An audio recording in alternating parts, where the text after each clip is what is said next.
No, Joe's in the other room. Dalton, you had the same smiling face like you did last night. I'm going to talk to tonight over the chat. Yes. Oh, are you? Ooh. Are we alive? Are we?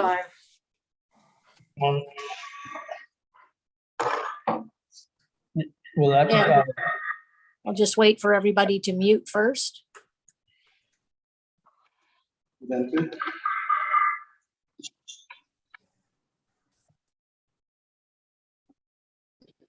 Thank you.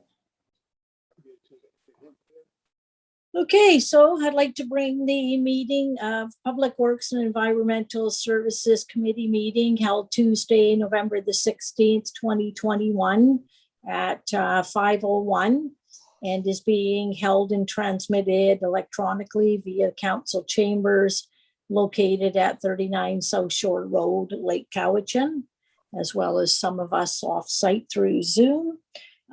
First, I'd like to acknowledge that we're conducting our business tonight on the unceded territory of the Subassit First Nation, and we thank them for giving us this opportunity. So, do we have any late items? Councillor Austin?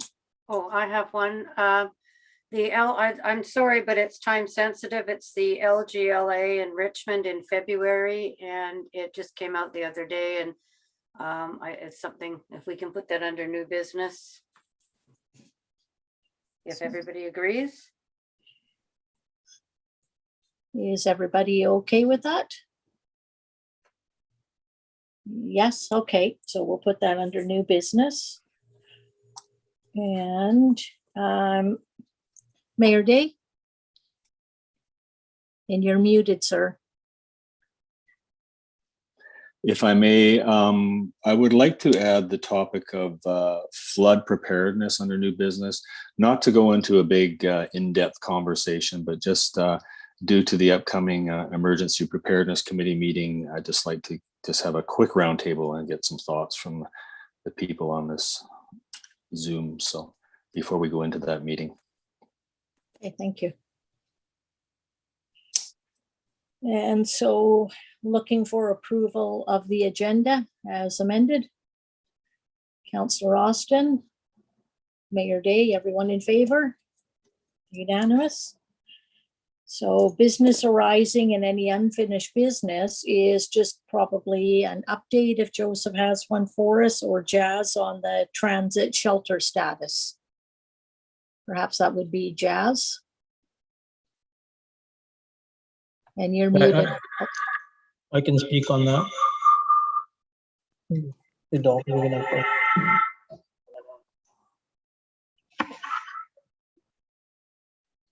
Just hang on. We're just getting.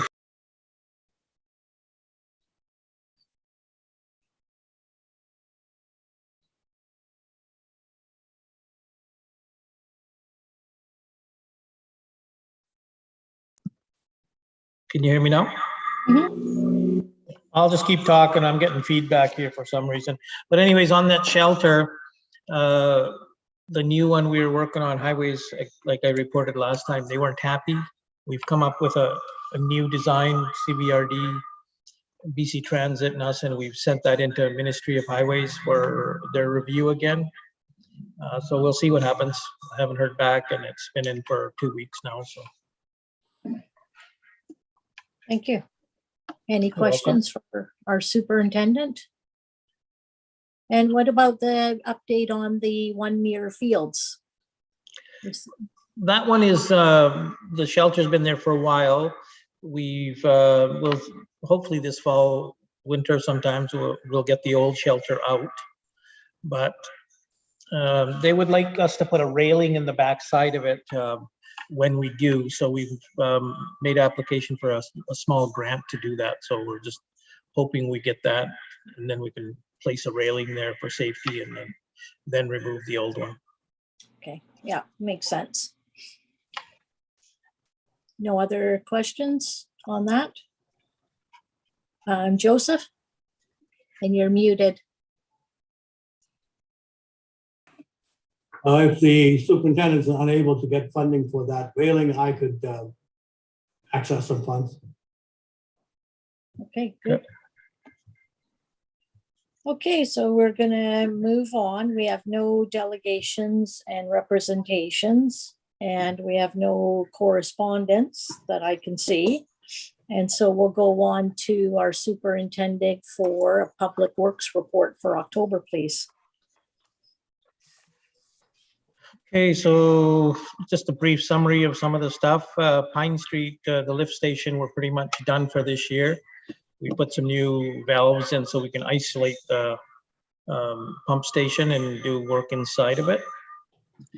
Our contractor now has begun on the Arbutus sanitary upgrades. Then with the weather, with the wet weather coming, we've been working on the last few weeks, the catch basins and making sure they're clear of debris so that everything works well. Again, bears, we're still encountering bear problems around town. We're getting into a lot of different areas, garbage.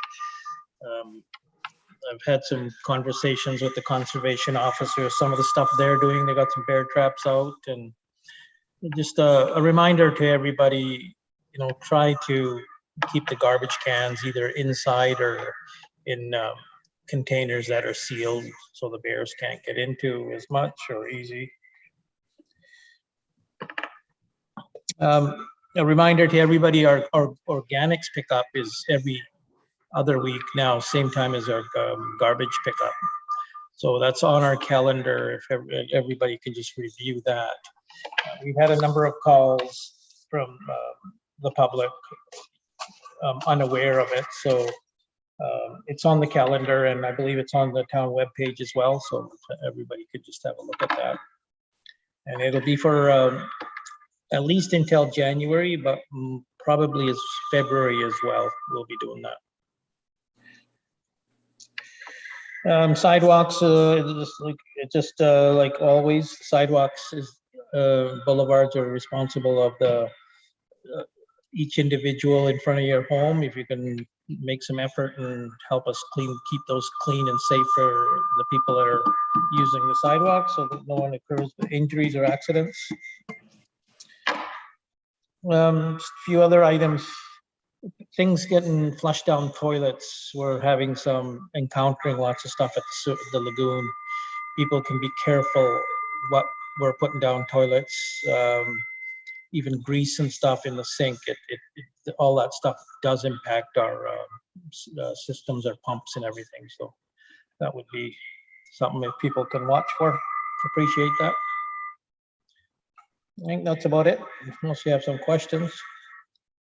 Yeah, Mayor Day.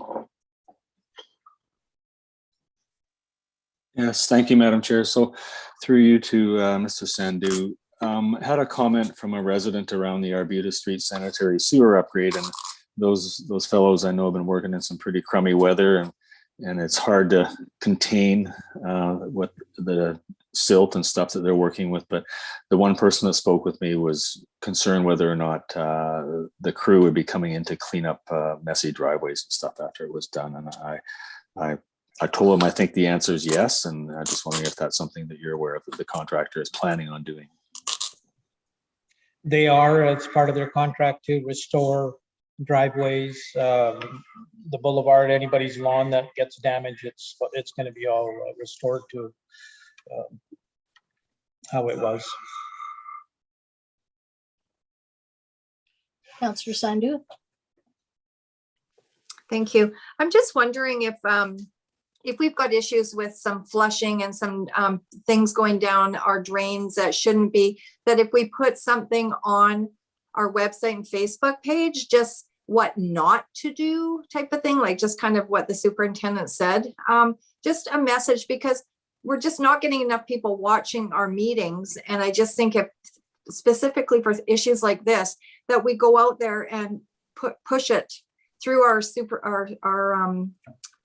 social media and just to try and educate. Yeah, you raise a good point too, because I think we had the discussion last year around this time about the more information that we can get out to the public, whether it's snow removal. This is a good one here with people putting fat and grease, etc., down the toilets and even the sinks. But even if we had, I think we had talked that whether Joseph could have maybe one of the inside staff, even on a Friday, just to add one new bullet every week to the town website to let residents know. We have so many new residents in town, and it's the same thing as even the fire siren when we had that. A lot of people aren't aware of why it goes off. And so I think if we keep communication by letting people know organics are every second week, because we all monitor Facebook and we all see people wondering. And so I think we could do a better job, whether it's us counselors or whether we could have our CAO come up with one a week that we can also share to different sites. Not everybody goes to the Town of Lake Cowichan website, but us ourselves can continue to share them. And I think that would alleviate a lot of questions the public have.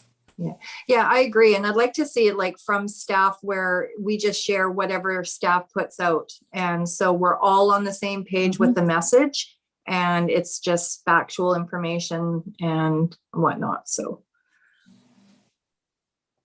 Mayor Day?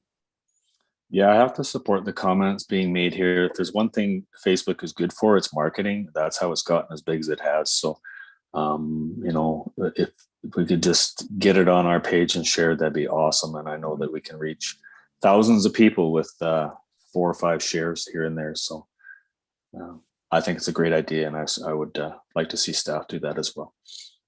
So we'll especially on items such as this. So should we leave that with our CAO and our superintendent?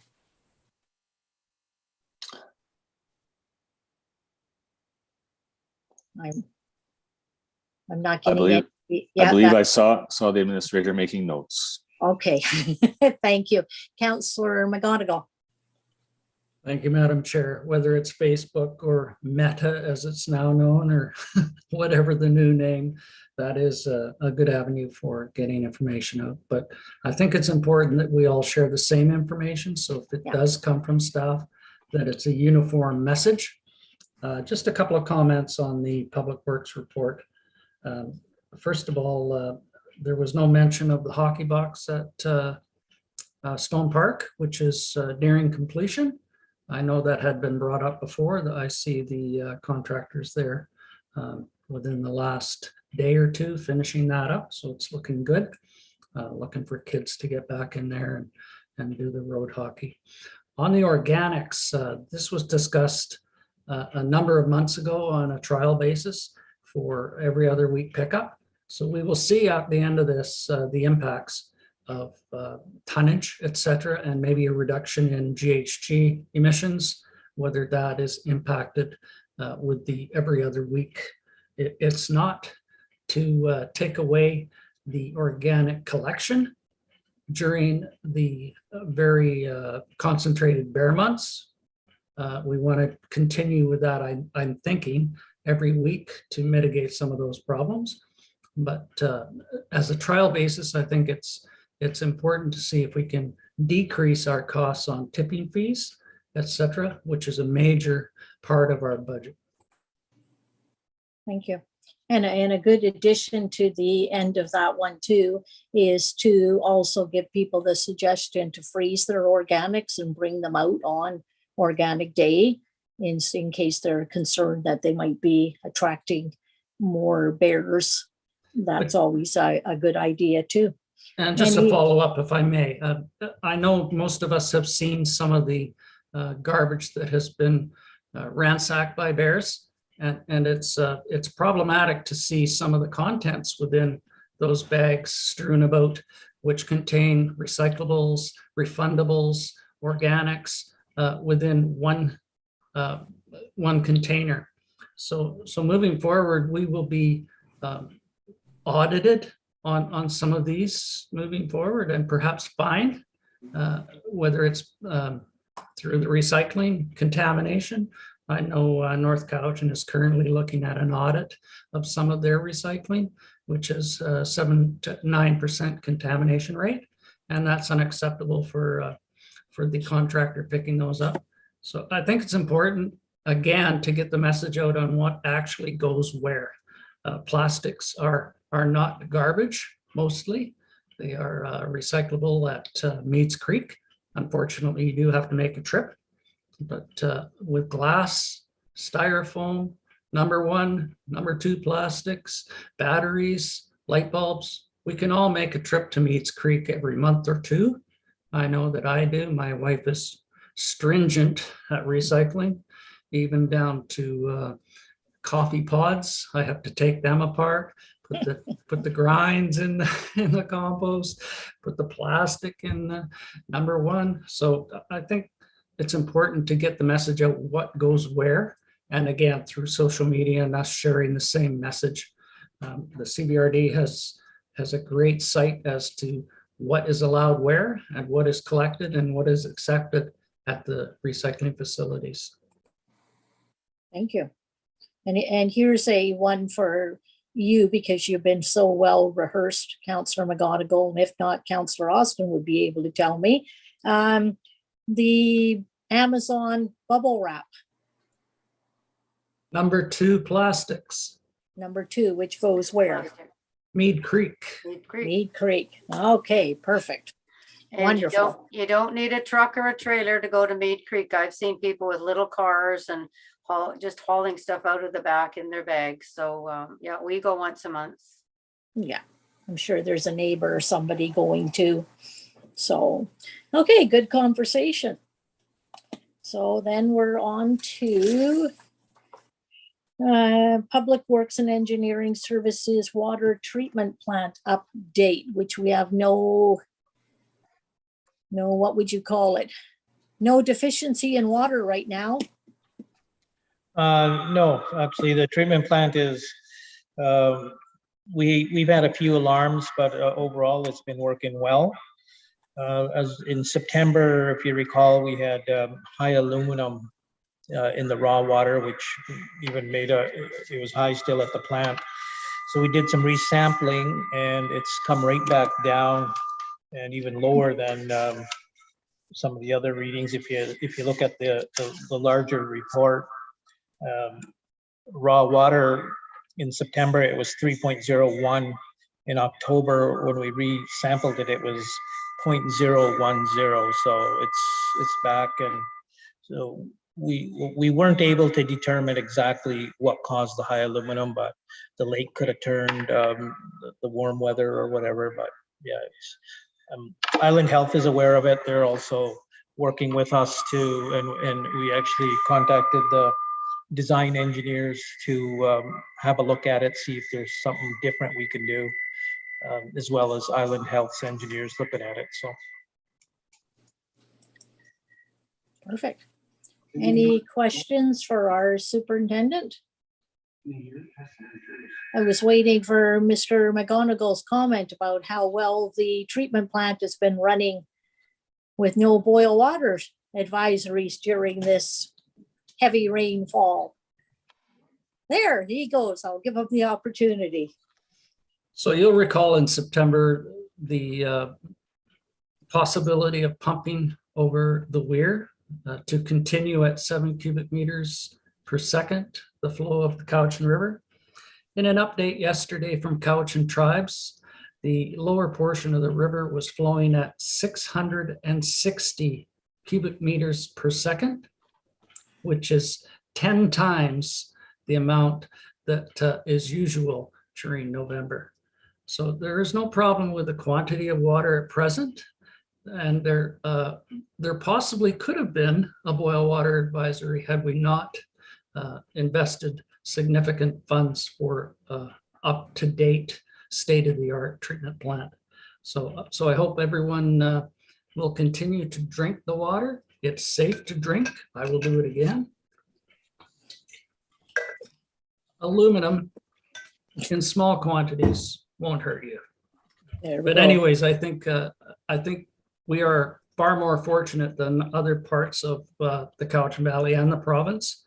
For instance, I was going to ask about the sewer treatment plant and the capacity within that with the INI, with the current inflow of 660 cubic meters per second. But we're far more fortunate than even the city of Merritt, where their wastewater treatment plant failed and are having significant problems. Or the Cowichan tribes with septic systems that are being impacted by the flood. So we're very fortunate in our locale, but in the Cowichan Valley, there are significant problems with water, sewer, and other infrastructure. So just a question on the sewer treatment plant, on the outflow, whether or not there has been any measurement of that after the current rain event. We do measure it every day. I don't have it here on the top of my head. We have exceeded our limits. I know that our alarms for the 2 days did trigger to let us know we're exceeding our limits, but it's settled down today. Thank you. Any more questions for our superintendent? Okay, seeing none, we'll go on to the CAO regarding our sewer main extension to Greendale Road. Joseph, would you like to speak on that? Myself, okay. We did go out for issue a proposal call back in August, and we did get 5 interested proponents, but only 4 of them decided to put in detailed cost estimates in terms of the designing, the construction drawings, and the cost estimates for the entire project. And based on a review of those, and I've also provided you a little bit of a history on what's transpired with Greendale, and I thought it would make interesting reading. So based on that, and based on a review by staff, we felt that Herald Engineering would be the best contractor to undertake this project. And I've got a recommendation on that. Okay, Councillor McGonigal, followed by Mayor Day. Unfortunately, I don't have the hot link to the engineering and design. It is not coming up for me, but I'm sure you'll email that to me forthwith. I'm not sure what you mean by that.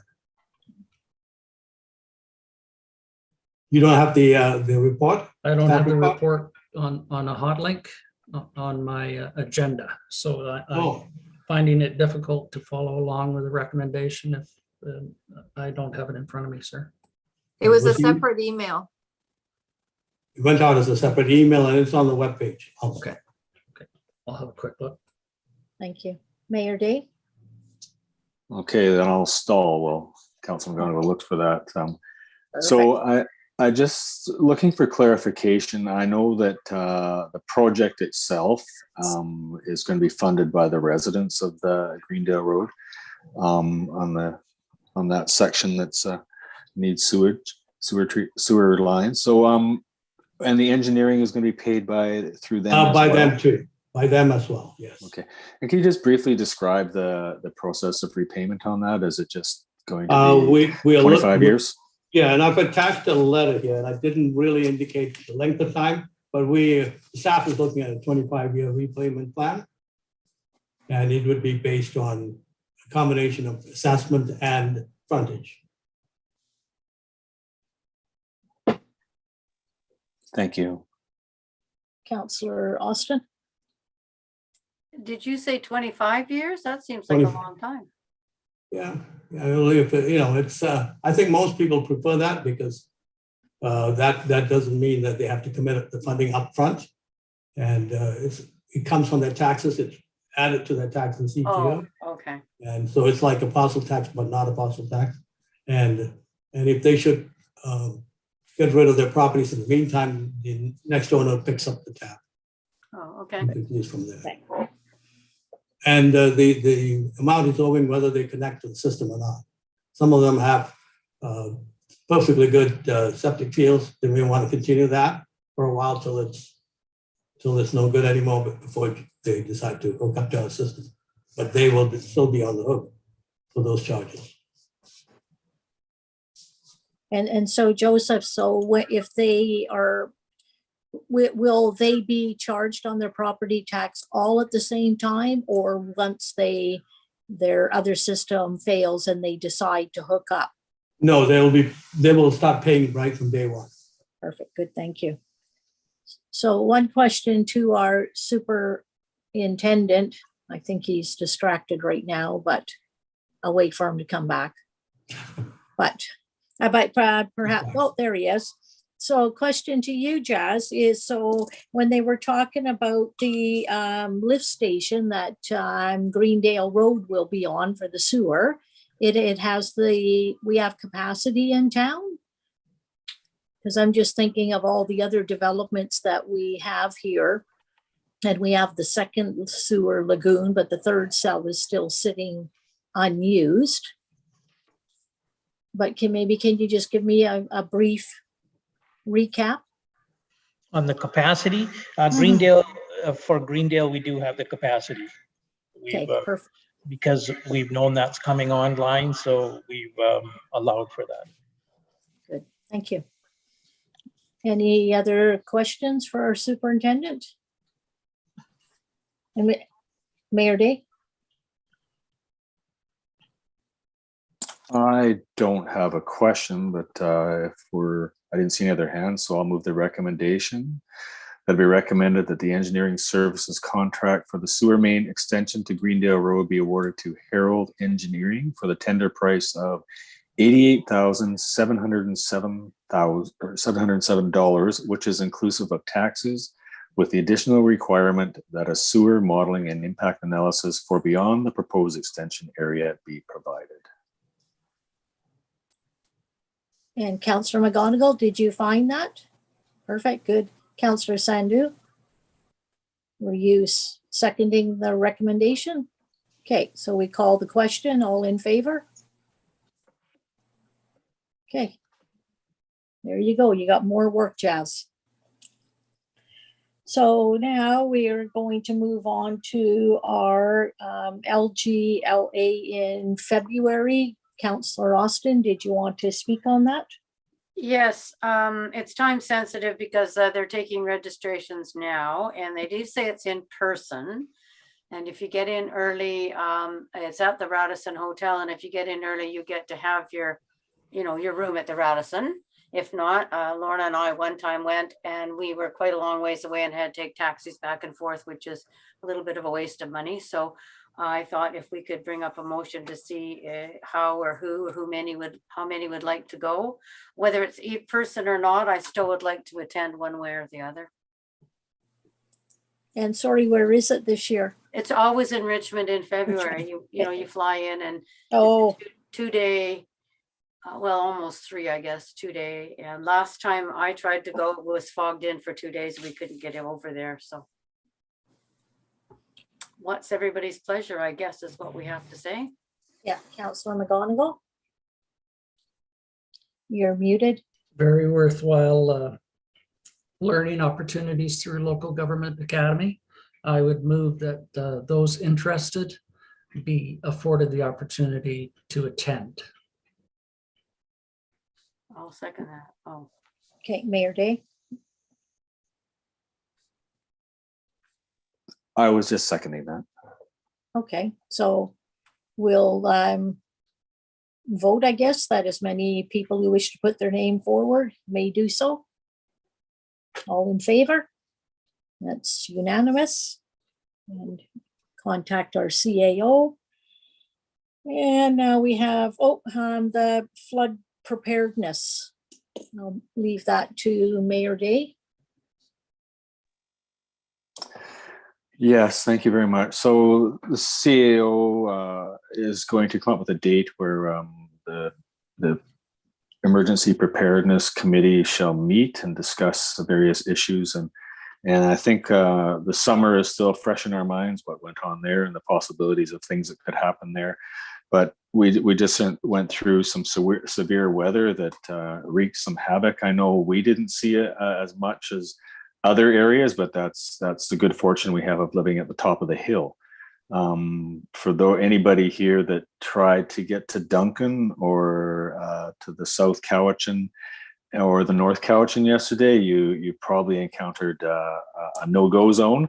I know I drove through some large bodies of water on the highway, both in Duncan and just outside. So, it just causes me with the summer and the winter and everything else that's going on in the world and around us today that, maybe flood preparedness should be on our list of things to talk about, things to put on our website. We have a snow removal policy on our website. So maybe something like if we had our conversation about this is what we do when the river or the lake overflows, and because we do have ongoing incidents, and that we say sandbags will be available, and it just becomes a thing we do and not have to wait for staff to have to react, and it just becomes a habit and things like that. And who knows what's going to happen with the next set of severe weather events. I mean, the highway from here to Duncan, there were large amounts of rocks that came down the hillside. And, it could even spur some conversations with private foresters and things like that, because the new section of land that was logged near Hill 60, lo and behold, there was a whole bunch of water running across the road there as well. So how much more flood abatement could they have done before they left the site? I'm just wondering, right? So, and same with the big lot at the beginning of town by the Y entrance, when they logged that, all of a sudden that became a huge issue, and the persons or the company or persons who did that, didn't really put any planning into that, and they should be forced to do that in the process, not when we have a major event, which is regular, becoming a regular thing every year. So I just wanted to touch base on that with you, and if you have any comments about that, something you've seen that maybe I didn't see, or something the superintendent would like to comment on, just wanted to put it out there. It doesn't have to be a long discussion. We just want to hear back from other folks. Yeah, and it goes back to notifying residents, especially ones who've just moved here, who may not be aware that Satlam Avenue always floods when we have a large rain event, and also the availability of sandbags, etc. And so, if we can do that again, where we can start to inform residents, because we're going to have floods, we're going to have the snow, we're going to have just about everything, windstorms. So being prepared, part of it is in the planning and giving people the information too. Councillor McGonigal. Thank you very much, Madam Chair. I'm sure that the CAO has been working diligently with the other CAOs in the Cowichan Valley as we move forward to a regional emergency preparedness model. And that would be overseen by the majority of that overseen by the regional district, and then specific to local areas with input on what mitigating factors are needed. I think the major problem is capacity within our own organization to facilitate some of that. And that's why some of the thought process was moving forward to a regional approach on emergency planning. There has been incidents this summer through the emergency committee on fires, on floods, led by the regional district, but with input from those impacted areas.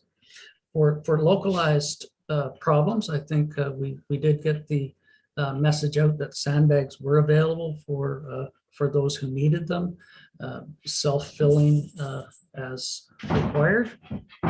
But as we move forward, I think the CAO will bring back any updates on the regional emergency preparedness, whether it be floods, fire, earthquakes, or any other entities that we need. Yeah, and I agree with you, Councillor McGonigal, and we have to have a local approach too, because if something had happened here in Lake Cowichan and we had all the devastation all over the valley, Lake Cowichan, it might take them a little bit longer to respond to us. So I think we have to also be prepared locally with our own residents and not wait for help. And I would like also for us all to be aware of what the CVRD is going to have planned for cold weather shelter. And another one that I was thinking about over on the weekend was about our residents that are marginalized, that have no housing, and how this torrential downpour was affecting them. And hopefully they had somewhere that they would be able to go to keep dry. So yeah, I'd just like to see that we don't push everything off to the CVRD, that we have a local response here too. Councillor Sandhu? Thank you. Something when we had the presentation from the CVRD regarding the emergency plan, they said that we all talked about us having to be 72 hours independent up here to make sure we have everything we need, because the highway could be taken out. We have no idea. So anything coming west, we just need to make sure we've got what we need for equipment. And I'm not talking like big machines. I'm just talking emergency equipment, that they're up and running, that we know they're working, that just different things like that, so that we're not running for something in the middle of the night if something happened. So, and that's not for us, that's for staff. So I just remember that conversation with the CVRD manager about specifically that. So our superintendent? Just a quick comment on sandbags, just so everybody's aware. We have a pile of sandbags outside of the public works yard towards Paulson School, and a pile of sand there. And anybody's welcome, including Yubo, Honeymoon Bay, Massachi, Scotts Falls. We've discussed that with CVRD. And interesting enough, the last couple of days, we had more people from Area I and F coming for sandbags and Lake Coucha, because they don't have any other facilities. So we're working with CVRD on that, and we put everything out, and they can come and help themselves. All we ask is that they give us a call, or if they see us, to let us know roughly how many they're taking, so we can kind of keep track where they're going and how many we're using up, so we can replenish the stock. Wonderful. Any other questions for our superintendent? Okay, so from there, we will move on to, well, we did new business, notices of motion. Not seeing any. Public relations items. Councillor Austin? Thank you. I just got some information from Community Services today. People can now register for the Christmas hampers. They have to register in person. And the fresh food from the green community is only on Wednesdays now, starting at 11. And people have to bring their own bags for those. So they're just doing it the one day. Thank you. Councillor Sandhu? Well, I just wanted to put a thank you out to our public works employees for the last 48 hours of them coming in and looking after the community, because we could have been in a different situation like our counterparts down the road. And I think we're very, very fortunate in Lake Cowichan. And I just want to say thank you very much for all the hard work. All our staff, not just public works, all our staff, our managers, everybody. It's great to see. Yes, thank you. Yeah, I know 18 hours in a row for our superintendent was probably pretty grueling, but yes, thank all your crew and all your workers for everything that you do for us. When we walk away going, we were pretty well unscathed in this area. Well, obviously there was a reason we were, so thank you for your job well done. So no more public Oh, Councillor McGonigal came back. Sorry, I had someone okay. at the door I had to attend to. But I think going back to the emergency preparedness, I think it's important as that rolls out that we continue to get updates by that group, whether it's through a presentation at council, some public format where we can relay that information on the impacts of how that regional process will move forward, and the autonomy of the local areas with specific concerns, whether it be septic systems, whether it be infrastructure, et cetera. So a continuation of updates, I think, is important moving forward. Thank you.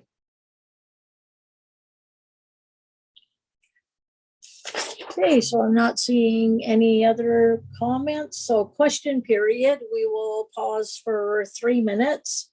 And people from the public can either phone us at 250-749-6681 with any questions pertaining to the items on tonight's agenda, or email to general@lakecowichan.ca.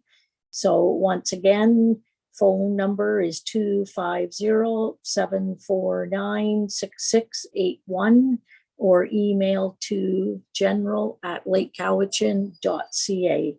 And we will return at 5:44. Thank you.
I was just looking at the updates about all the milk in the Fraser Valley that they're asking for it to be disposed of.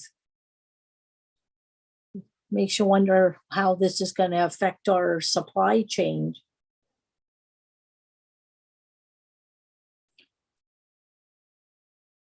That and crops, etc. I know I've had to go to all different suppliers and order double from anywhere I can in the hopes that something will get through to stock the shelves. So yeah, it's going to be very interesting in the next few weeks.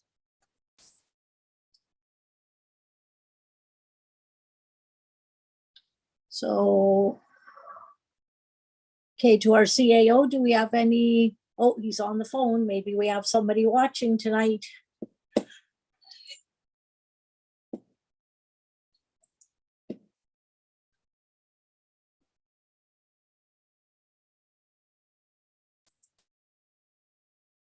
His wife asking him to bring home milk.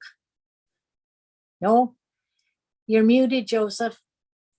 If I may, because the phone's on a new system here, and at 4:30 the lines go, it's not answered, so if maybe you want to add an extension to the phone, just ask them to add 102 at the end. 102. So So 102. do you want me to do another 3 minutes then? It's up to you. Maybe that one might be useful. Okay, so we'll pause for another 3 minutes to allow residents the opportunity to phone in a question at 250-749-6681. And when prompted, go to extension 102. Right. Or also you can email general@lakecowichan.ca. Once again, the phone number 250-749-6681, extension 102, and we will resume at 5:50.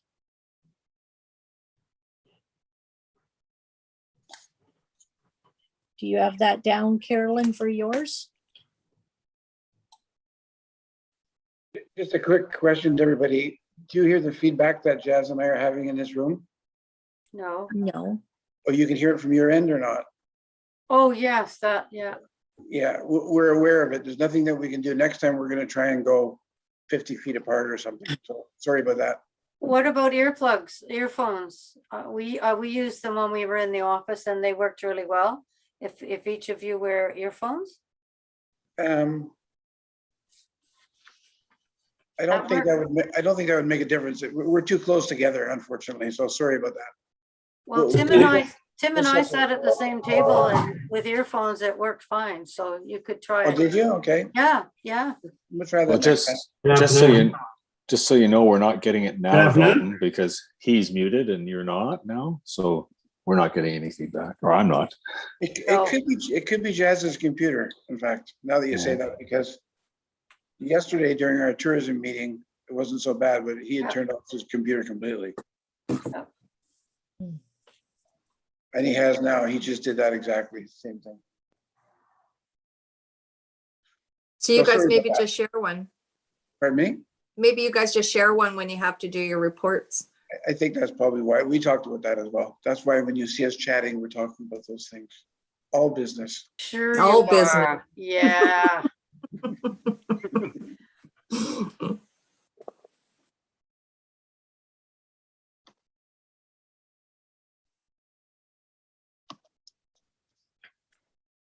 Hey, we're just waiting for Councillor Austin. I'm here. Oh, there you go. Okay, Joseph, did we have any phone questions? No phone calls or no emails. Okay, nothing at all. We were getting hopeful there for a moment. Yeah. Okay, so with that, we're looking for number 11, which is adjournment. Councillor Austin, seconded by Mayor Day, all in favor? Yeah, and we are pausing for what then, 10 minutes? So 5:50, so 6 o'clock. Yeah. We'll come back for Parks and Recreation.